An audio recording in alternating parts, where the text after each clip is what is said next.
Welcome back to my official podcast. This is Gaurav and today we will discuss about the yesterday match, which obviously happened between England and Australia.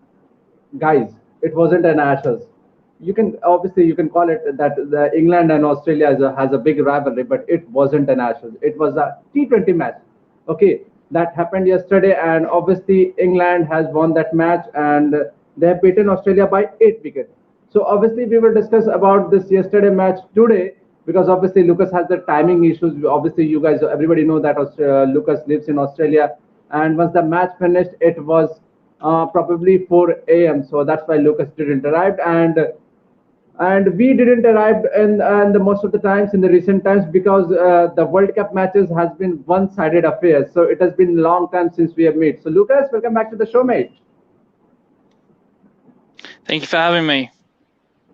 So how are you, mate? Yeah, I'm doing good. Obviously, time restrictions are a bit of a problem in the UAE, but we'll happily wait a while and then review the match. So I'm happy to be here and I'm doing good. So let's get straight into it. So probably this what happened yesterday, isn't it? I hope you are aware about it. I am aware about that. Yes, I did notice the scorecard in the highlights and everything. So I'm ready to dissect what happened and what went wrong for Australia, which Look, was about everything that could have went wrong went wrong. and So probably that's that. if you are even not aware about what happened in the match yesterday, probably in the morning, once you wake up, you have probably opened the Twitter and you know what was happened yesterday, isn't it? Yeah, it was because it was because all in over the our social Twitter feeds. following, most of the people are England people, so you must be really aware about it. I'm surprised my friend James, our good friend James Buttler, didn't tweet me. Yeah. I was ready for something like that. So I don't think he was watching. So Yeah. might have got away with that one. I have. Okay, no issues. So let's come back to the match, obviously. So where should we start? Obviously, because it's not about the score that Australia made of 120 or 125, whatever it is. It is that the main reason is that they have almost got all out, isn't it? They have scored 125 by losing all their wickets. So, is what is the main reason that you think that Australia got bundled out? It is just because they are not liking the pitches that are being prepared in the UAE, or it is just that they are not prepared for the T20 World Cup, isn't it? Because probably they have won, they have played 2 matches and they have won 2 matches, isn't it? Yeah, and the first match against South Africa, they were really not convincing. Sri Yeah, Lanka, they did a little bit better against Sri Lanka, yeah, and England, they have not. They were just shambles completely. So they've only really played one good match out of 3. So in England, we all know England's team when it comes to white ball cricket. They're one of yeah, the best teams in the world. They've just won the World Cup, the 50 over World Cup in England in 2019. And they've got a lot of players from that squad in today's squad. So they're a formidable team. And if you're an average side against a formidable team, then you're gonna get absolutely smashed, taken to the cleaners. And that's what Australia did. They got absolutely this could have been very ugly. yes, 128 is respectable, but on these pitches, we all know what happens when a team chases. They can yes. chase down big scores. This was nowhere near enough. But Australia they were just never in this game. Never even looked likely.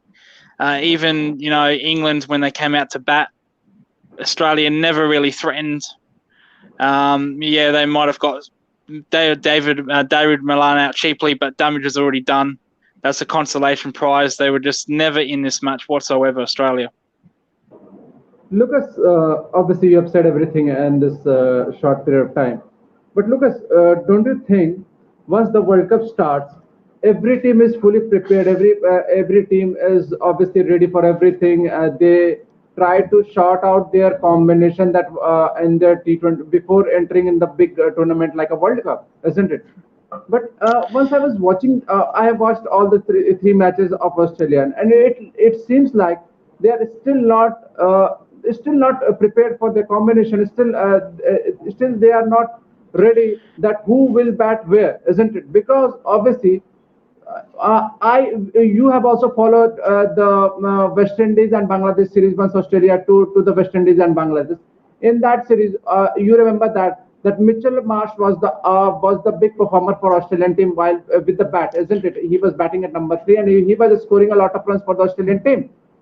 And suddenly everybody decided that let's push Mitchell Marsh, who should bat at number 3, isn't it, in the World Cup also.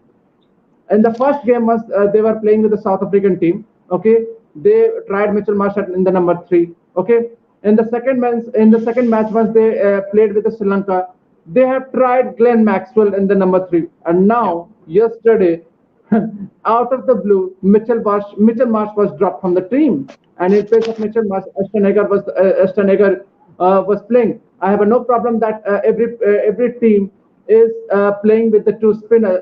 That's not the issue. My only issue is that if you're arriving in the big tournament like the World Cup, you should be mentally prepared for everything, isn't it? Lucas, go ahead. Well, exactly right. You should be prepared. Like I said, David Warner, Steve Smith, they could have easily batted in that West Indies tour. They could have easily been picked in that West Indies tour. They could have been easily picked in that Bangladesh tour. Now they didn't. Obvious reasons they didn't want to, which is fair enough with the bubble. But Mitch Marsh, as he said, was the man of those two tournaments. He was fantastic. Yes. I've not liked Mitch Marsh as a Test player, but I've always said he's a great T20 player. And like I said, let's be clear, Steve Smith is not a number 3. All this talk, all this arguments about Steve Smith should bat 3, he bats too slow. Well, the problem is that Steve Smith is not a regular T20 player. Yeah, he plays IPL every year, but he hardly plays any international T20 internationals. He doesn't play Big Bash. So really, the only tournament he plays in the T20 is with Rajasthan Royals, and that's in the IPL. Apart from that, he hardly plays any T20 whatsoever. So all this argument saying, well, he's too slow to bat at 4 because if he's in a situation where there's only 5 overs left and he comes out at number 4, he's going to be too slow. Well, then don't pick him. Don't pick him as a T20 player. Get someone else in. Get a Josh Phillip in. Get in Mitch Marsh. So number 4 is where Steve Smith should play, period. Glenn Maxwell is not a number 3. He's a middle order, lower order player. He bats at 5. That's where he should bat around 4 or 5. Marcus Stoinis, I've never been convinced with him as any kind of player. Even in the Big Bash, he might have one good game. Apart from that, he's very average. So no idea why he got going. The 2 spinners that got selected, Agar and Zampa, I think. Again, I don't know why Shrepton was picked. He's not going to probably get a game. With all due respect, he should be playing in the Sheffield Shield. But I don't have a problem with the 2 spinners playing. Everybody's doing it. But we have to be clear that these pitches are not ranked turners. These pitches are not turning at all whatsoever. Pitches are not. These pitches are slow and low. Yeah. Which is why we're seeing all these wins from chasers. Yes. Once the light comes in, the pitches become very better, brilliant. With the once the light comes in, the pitches become much better while you're chasing, isn't it? Yeah. So and the other one we don't talk about is Matthew Wade. He's 6 now. He bats at 5 and around 5 and 6 in the Test match team. That's fine, but I think he's aggressive enough to open. Yeah. Even if he is not opening, I think he should bat at number 3, Matthew Wade. Yeah. I think he's been batted at number 6 or 7. Yeah. Whatever it is. end of period discussion here is that Steve Smith is not a number 3. I actually don't know where this idea came from, where he should bat at 3. I don't even think he bats at 3 in the Rajasthan Royals. So I don't know where this is just nonsense. If you want to put someone that's at number 3 for the Rajasthan Royals. Once he was earlier playing for Rajasthan Royals, now he played for Delhi Capitals. He obviously was batting at number 3. My problem is not with the only Steve Smith. As I have said earlier, and I'm saying it right now, that you should know your top 3 or top 4 batsmen. That he is the guy who will bat at number 3, who will bat at number, who's your opener, who's your number 3, and who's your number 4. Apart from that, you can swipe up between 5, 6, 7, whatever it is in the once you see the condition of the match, because if anybody has to accelerate right from the first ball, you can or you can send him in the top of the order, isn't it? Yeah, but this is what I said. Steve Smith does not play any T20, so don't play him, don't pick him. I've never liked this selection from the start with. Anyway, leave him at home. You got players like Josh Phillip.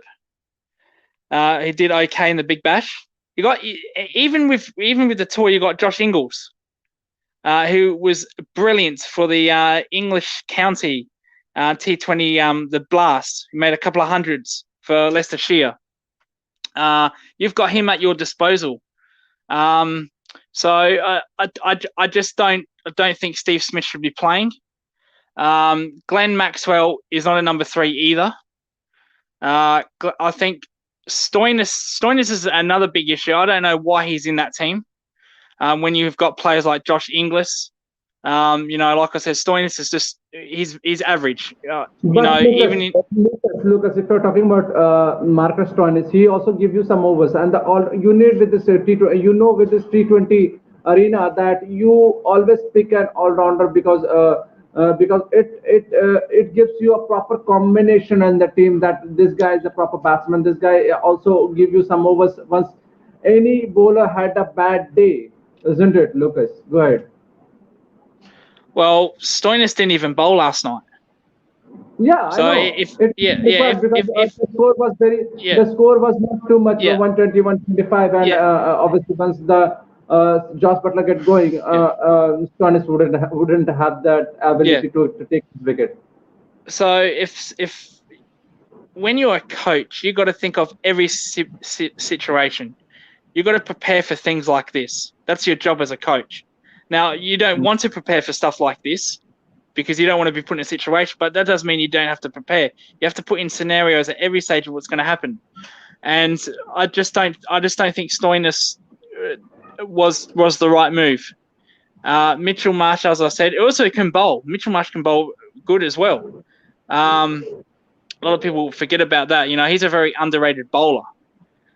People just think, oh well, he's just a very good number 3, which he is a good number 3. He proved that in the West Indies Bangladesh tour, which only happened 2 months ago. This wasn't like it was 6 years, 5 years ago. This happened recently. So he should be batting at number 3. Period. Steve Smith should be batting at 4. Glenn Maxwell should be at 5. I would like Josh Ingles to come into that team at 6, and Matthew Wade as well. And then you've got the bowlers. Like I said, I don't have any problems with the 2 spinners, and I don't think there's much in reserve anyway. So they've got their full pace lineup with Stark, Cummins, Hazelwood, and they've got Zampa and Agar. So I don't think they can do much with their bowling as far as rotation goes. So that let's forget about everything. What about the bowling? Because you have Pat Cummins, you have your favorite Mitchell Stark, you have Josh Hazelwood also playing in the T20 World Cup right now, and Aston Agar obviously played yesterday. Adam Zampa is playing regularly, and I know there wasn't a lot of score that the bowler you can blame him out, but the match finished in hang on a minute, I think in the 12 or 13 over, isn't it? So that's the big reason to worry. If the match is finishing in the 12 or the 13 overs, it means your bowlers are also leaking a lot of runs. Yeah, I think the match finished in the. Hang on a minute. I'm just checking out the score. 13th Uh, over. 13th over. Yeah, yeah. 11 over 4 overs. Yeah, to be Yeah, exact. yeah, yeah, Lucas. And the yeah, match finished in the 12th over, to be exact. yeah, Okay. And Jos Buttler was obviously was quite remarkable. He scored 71 of 32, smashed 5 6s, 5 4s against the likes of your favorite Mitchell Stark, Pat Cummins, and Josh Hazlewood. Lucas, go ahead. Well, Mitchell Stark was extremely expensive, but it wasn't just Mitchell Stark. Adam Zampa as well was very Yeah, expensive. 3 over Um, 37. yeah, that you know, it just showed you that it did not spin at all. And Josh Buttler was very confident because it was Josh Buttler that did all the damage. And Josh Buttler Yes. was very confident against the spin of Adam Zampa. So it just showed you that he was confident in the pitch would do nothing. And the pitch did do nothing. It was, like I said, it's perfect for chasing with the Yeah. lights. Also, the white ball doesn't spin as much as the red ball. So The Josh pitch Buttler knew that. is He's a very intelligent cricketer. He knew that this pitch wasn't going to do anything. And yeah. Adam Zampa went all around the ground. So did Mitchell Stark. I think the only bowler that did okay, I think, was Josh Hazlewood, but he only bowled 2 overs. 2 overs. Yeah. I think even Pat Cummins went for, I think, 15 off his first over. He only bowled 1 over. 14 to be Um, exact. yeah, yeah. So Josh Buttler just menaced all the bowlers because, as I said, it was only Josh Buttler that did all the damage. Jason Roy, Bairstow, contributing acts. The only one that really struggled was Milan. But I guess he had freedom to kick off because of Josh Buttler's amazing power hitting. Josh Buttler opens at 6 in England after Stokes. He's now an opener. So that different players suit different. He has been opener. He has been Yep. T20 opener for a very long period of time. In the Yeah. ODIs, he at number 5, number 6. I'm just sharing you Yeah. one of the stats for Jos Buttler as an opener. Once he started opening for the England team in international cricket, just sharing you the stats. That's the T20 stats, Lucas. Obviously, you have to remember that. 25 innings, okay, 988 runs with the average of 55, with the strike rate of 149, and he has scored 11 Yeah. 50s. And we have this debate whether Matthew Wade should open. Well, Josh Buttler is a keeper like Matthew Wade. Yes, and you can imagine, yeah. in the T20 cricket, the strike rate and the strike rate only matters, Yeah. but his average is also quite remarkable. You can imagine if he's averaging 55 and a strike rate of 149, that means he has covered everything as a batsman. There's a lot of 60s to 30 ball 60 to 70s in that career, and I think last night he made a 30 ball 70 as well. So there's an argument that Matthew Wade should open. David Warner was terrible yesterday. Well, you can't really blame David Warner because they all were terrible. I think the only one that was pretty good was Aaron Finch. I think he was the only one that did something. I think he made a 40, 42, I think. But his strike rate was not up to the mark, Lucas. He scored 44 of 39 balls. But he had no choices. There were lots of wickets were taken by England bowlers, so he has to play the second fiddle or whatever it is. Yeah, and he just needed someone in a T20 situation when early wickets fall. It's very hard to get back into the game because you can't really block. You can't really have a strike rate of below 100 because of the T20 nature. So there was a lot of players today for Australia that averaged under 100. I think Glenn Maxwell was another. Glenn Maxwell, struggled in another big game. What else is new there? There's no surprise there. So Adam Zampa, nothing. Mitchell Stark did okay with the bat. Pat Cummins hit a contribution of a 10 or something. So that's what really needed. to help Mitchell Aaron Stark Finch. Mitchell Stark made 13 of 6 balls. Yep. Yep. Has scored a 12 runs of 3 balls by smashing 2 sixes. Ashton Agar hit 2 sixes, but Yep. his strike rate was also 120 of 20 balls. Yeah. Yeah. So and Matthew Wade as well, I think, was a strike rate around the same thing. So in that situation, you just really need someone to hang with Aaron Finch. But Aaron Finch really couldn't go because every time he tried to go, wickets kept falling. So he had to play a defensive game, which you can't do in T20. But like I said, they did get to 120. Could have been a lot worse. They could have, in Bangladesh, they got rolled sometimes for 80, 90 in some games. This could have happened today, but I give credit to the lower order of Australia. Even though they went slow, they got it up to 120.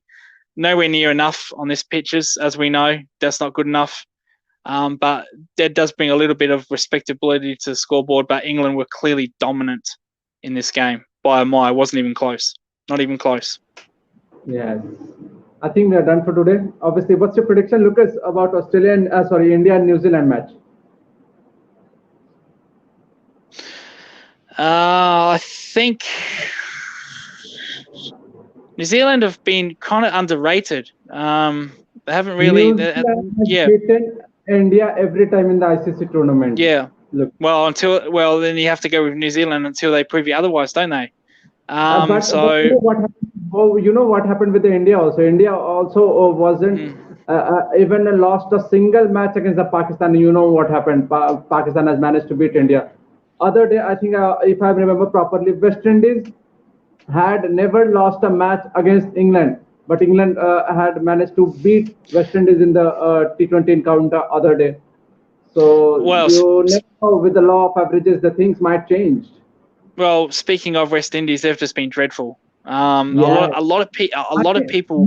Lucas, they had a problem. They can't play in this kind of pitches. They have a batsman like they can only play in the pitches like where it is a belter. Obviously, you can understand the belter kind of a pitches where they can smack with their closed eyes and they can hit the ball out of the park. This is not that kind of a pitches where you can hit right from the first ball.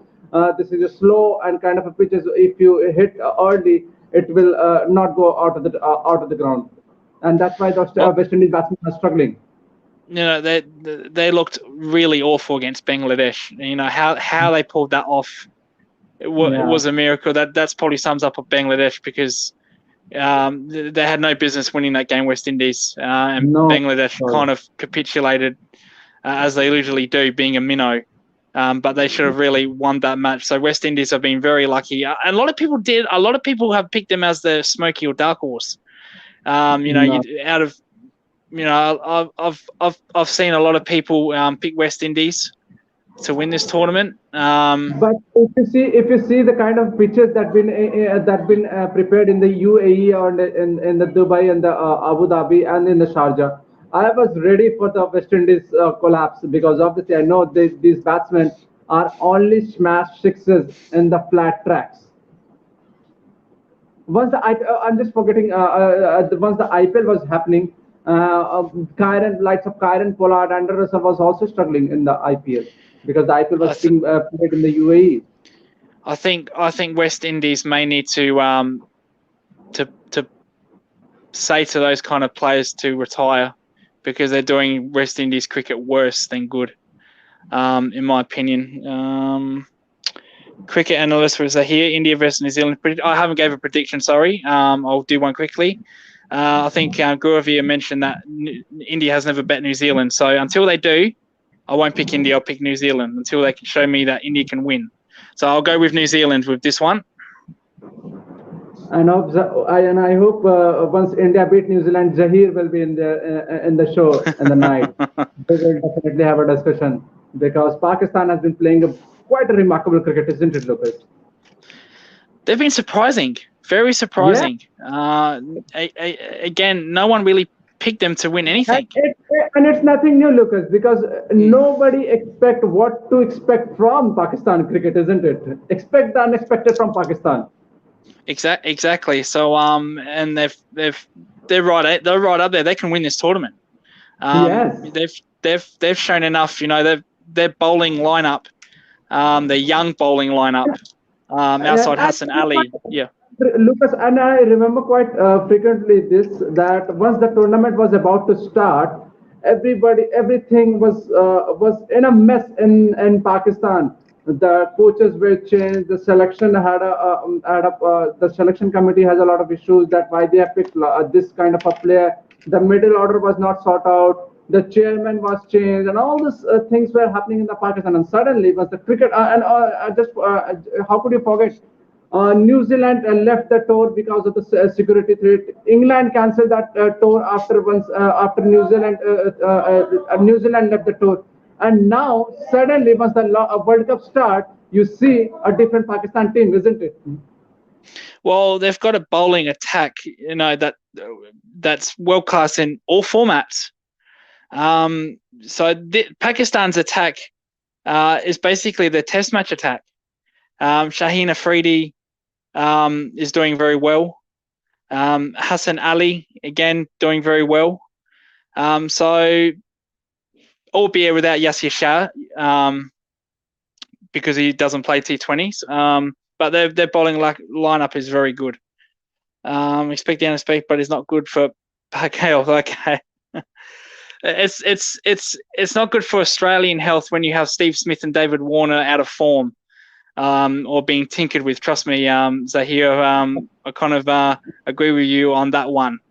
CP high at all time. We want consistency. That I think, Zahir, you think too much from the Pakistan team, because there has been a debate with this kind of thing, that consistency required for the Pakistan, and it doesn't happen a lot of time, because it is happening in this ICC tournament right now. But you never know once they start to tour overseas, or even once they start playing with the tougher team in their home condition, you never know what gonna expect from Pakistan team on that day.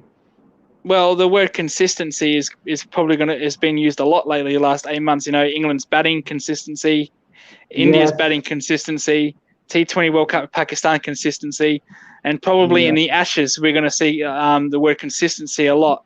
Especially with England's batting. So that word's going to be used a lot. Let's take the Zahir comment take forward. I think everybody talk about once everybody start talking about the Pakistan team. Once they start talking about the Pakistan team, even their players also, they say that the Pakistan team is unpredictable, isn't it? So how can you expect consistency from the unpredictable team? And this is what the quality of Pakistan team is. You on their day, they surprise the bigger team even. Okay. Well, that's the thing. They can look like world beaters. They were very good in West Indies. They could have easily won that 2-0. Well, but some days they'll play a nation and they'll look terrible, absolutely terrible. So there's a big difference between they're very good and very bad. So if they can margin the distance, so their bad becomes average and their very good becomes very good, they'll be a top 3 nation in probably all formats. In their good day, they are probably the best team you can ever imagine on the field, and they're as having a bad day, they are probably the worst team you can ever imagine on the field. And you can quickly find out which Pakistan team has arrived on the field once they start. Once they start fielding very good on the field, you can imagine the different Pakistan team has arrived. And once they do a lot of collapse and they made a lot of mistake in the field, you can imagine the average Pakistan team has arrived on the field. So we saw that. It is very easy to find out which Pakistan team has arrived on that day. Well, we saw that with the Australian tour a couple of years ago, where David Warner got out to no balls. Shaheen Afridi would misfield very comical misfields, and you'd say, well, that's the Pakistan of old. That's the Pakistan we know. And then they can then when you write them off, they can be very dangerous. And Australia have got a test tour next year, and that's not a one that Australia should underestimate, because Pakistan could easily win that series 2-0, or they can lose 2-0. There's no in between with them. There's no in between Pakistan. Either they'll lose 2-0 or they'll win 2-0. So, like I said, their very bad needs to become average, and their very good needs to stay very good. And they can be a top 3 team in all formats, not just Test match, but T20, ODI, and Test. Exactly. I think we are done for today, Lucas. Obviously, I know you will not be there once India play with the New Zealand. So, and you have made your prediction that India will not win tonight. So hopefully New Zealand for me. I hope your prediction will go wrong like Michael Vaughan does. Let's see what happens. Thank you, Lucas. It was a pleasure talking to you. We will meet again. Till then, guys, do like the video. Don't forget to subscribe and hit the bell icon. Till then, we will meet in the night once the India and New Zealand match will finish. And hope Zahir will be also there.